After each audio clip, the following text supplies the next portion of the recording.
How do your children seem to know how to press your buttons? The truth will surprise you. What if I told you that your child's tantrums are not about misbehaviour, but actually about you? Kids don't just act out, they are trying to communicate an unmet need.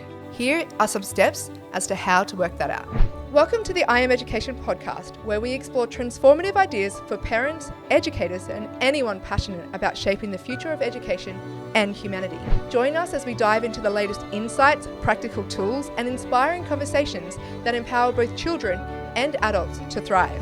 Let's unlock the potential of education together. I Am Education, for the love of learning.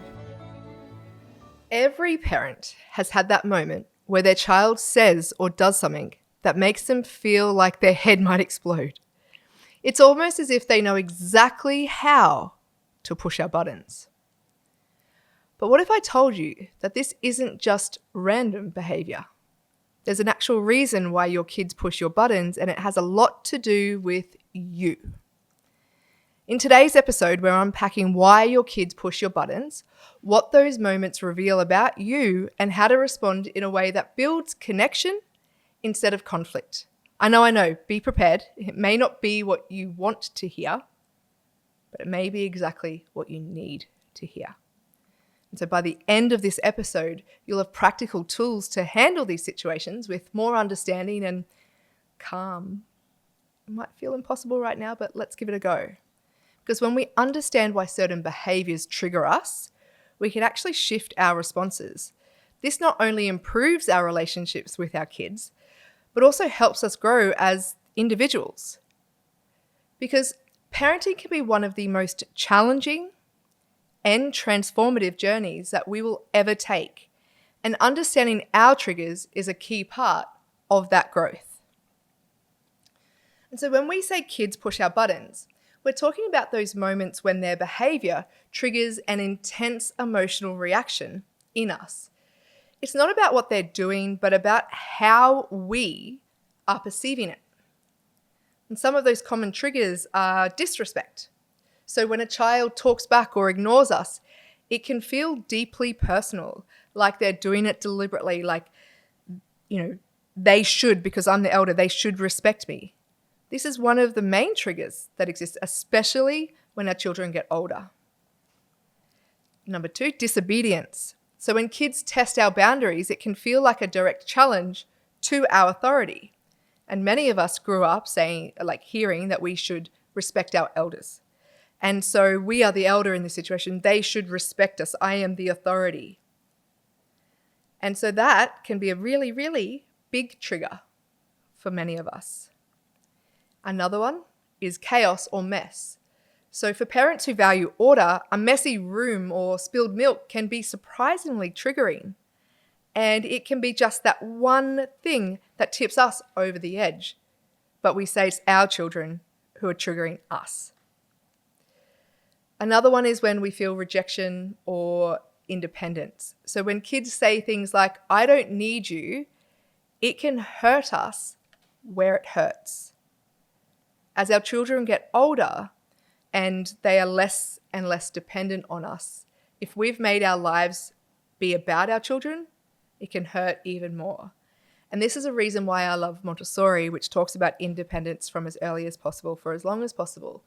And I mean self-regulation. I mean the independence to do things for themselves so that they can look after their own primary needs, and then they can choose and know how to choose what they want and how to have that around them. So for many people, and I have lived experience in regards to this, about when I was a child and I didn't need my mum, how that hurt her so much when I was 16. I'll go into that more later, but these triggers, they often stem from our own unresolved issues, our own unmet needs, or our childhood experiences. Because kids act as mirrors, reflecting back to us areas we might need to address. And I say might, but really it's a fact. And so I want to go into some of the steps that can help you through this. Step 1, pause and reflect. Because in the heat of the moment, learning how to pause and asking yourself, what am I feeling and why? It can help you recognize your emotions, and it can help you respond rather than react. For example, have you ever been in a space with your child where they're having a tantrum or they're yelling at you, and then you're yelling at them, and then they're yelling even louder, and then you're even louder, and by the end of it, everyone's crying and no one actually knows what you were talking about or yelling about or fighting about in the first place? The thing is this is when we get into a spiral of reaction. And so what we want to be able to do is to pause so that we can have intention with our response rather than the unconscious reaction that happens. This is key. Knowing how you feel, being able to recognize your emotion will change everything. That is why this is step 1. Now, step 2 is identifying the root cause. So asking yourself, and just so you know, this takes practice and time. And so asking yourself, am I reacting to my child's behavior, or is this about something deeper? Because most of the time, it is about something deeper. Asking, does this remind me of how I felt as a child? Am I taking this behavior personally? Are you making this mean something that it doesn't mean? And this happens in lots of different relationships, but specifically here, we're talking about you and your child. And so being able to recognize the root cause, and maybe it's the way in which they're responding on the floor as a tantrum, or the way they're yelling at you, or the way they're whinging or whining or complaining, how that's impacting you, could be literally because you see yourself in them, that was you at a certain point, and then you realize that you reacted the same way your parent did. And then you may spiral into shame or guilt. And to not feel shame or guilt, it's easier to blame somebody else. And in that moment, we may blame our child for making us react a certain way, when really it's our responsibility to be aware of that root cause and to shift our response, our reaction. Because there are many, many of us who when we became parents, we wanted to swing the pendulum the other way. We wanted to so badly not be like our parents. And then in the moment, as our children grow, we see ourselves. We see our parents in us. We see ourselves in the child. That shame and that guilt, that is your responsibility, not your child's. So having the ability to face and look for the root cause can shift everything dramatically. Step 3, reframing the behavior. So instead of, seeing or labeling your child's behavior as bad, and you got to see every behavior as communication, we refer to behavior being an unmet need. And whenever a behavior is playing out, asking yourself what the unmet need is can fundamentally shift your response. So for example, throwing themselves on the floor, yelling and screaming at the shopping center because you said no to them having a chocolate at 8 a.m. in the morning. Being able to recognize what's happening for that child, they've been rejected, they're not getting what they want, you can still hold your boundary, but it's recognizing that what they're doing has nothing really to do about you. You don't have to take it personally. In a public setting like that, you may be worried about the thoughts of everybody else around you, that you're caring and feeling shame for what people think of you as a parent when that occurs. For me, for an example, is when Liam was younger, we would go to the playground. Now, my children were giant babies. They were like 10 pound 4, 10 pound 2, and they always looked older than they were. And so when we'd go to a playground, there was this expectation that they were older than they actually were.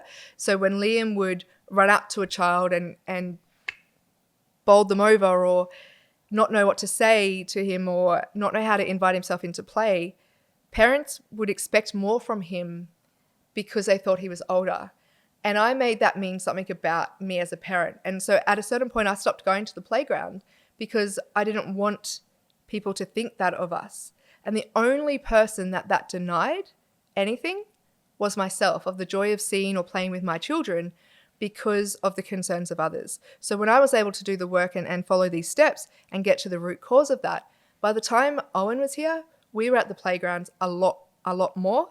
And my ability to communicate or to help my children regulate was so much deeper than had I let it just stay in shame and just denied going there and facing anything.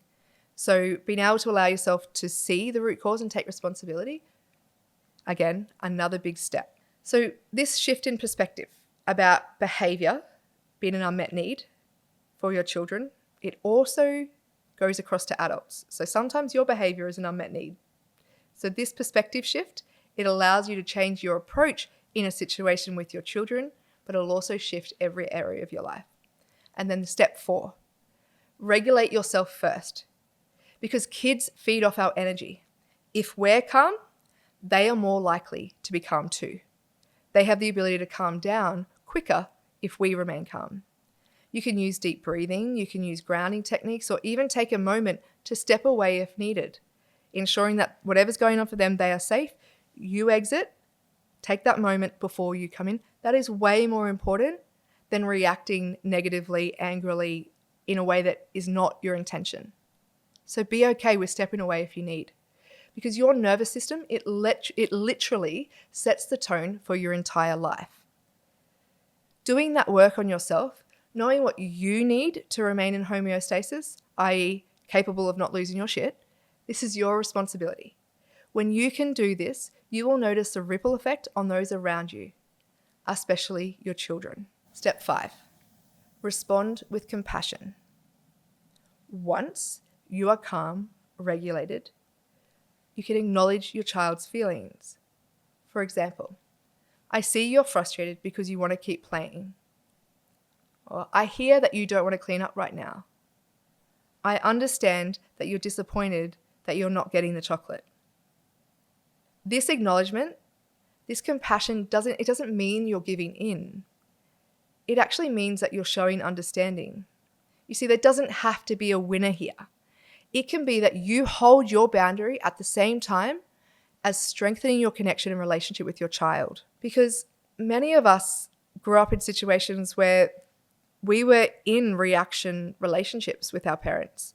We would react a certain way, behave a certain way. They would react, we would react. And then all of a sudden, for many people, they experienced silent treatment, or they experienced physical abuse, or they experienced rage, or another parent coming in to take over, and so you didn't know what was really happening for you.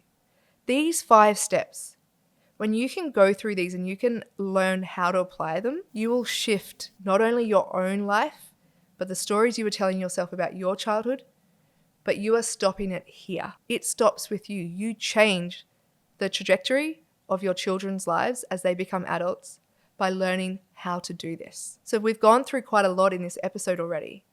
However, I want to dive into some more of the incredible changes that can happen when we approach our child's behavior differently.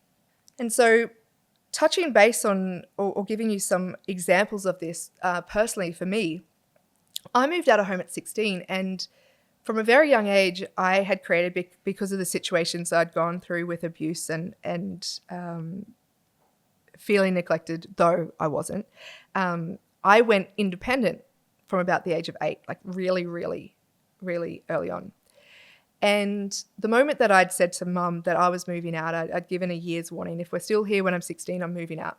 When I did, that independence really hurt Mum. On reflection, it's part of the way that I went about it, but it was what I needed to do in that moment to survive. And so I enrolled myself in high school. I became independent through Centrelink.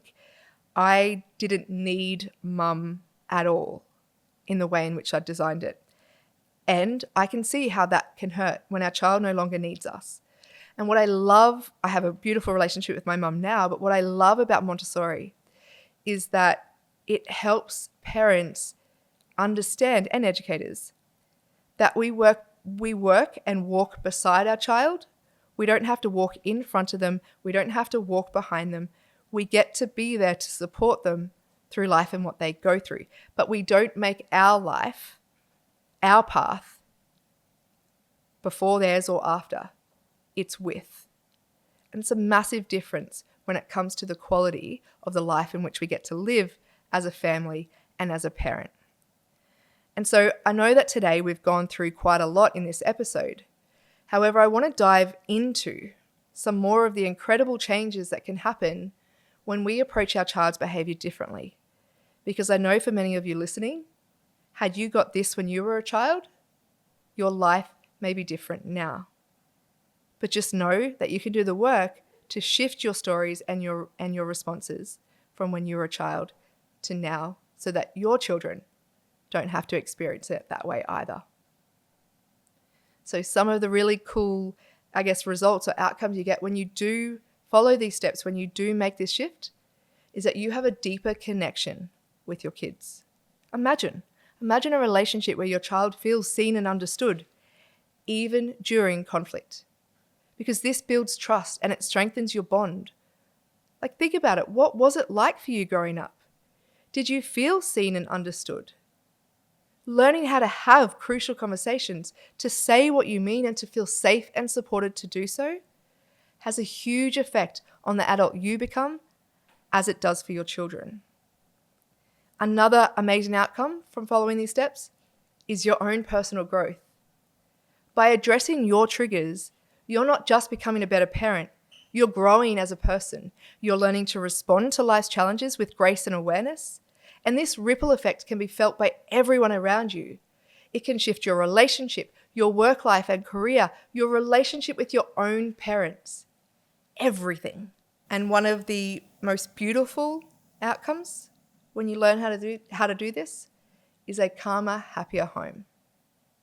When you respond rather than react, you are modeling emotional regulation for your kids. And this creates a more peaceful environment for everyone.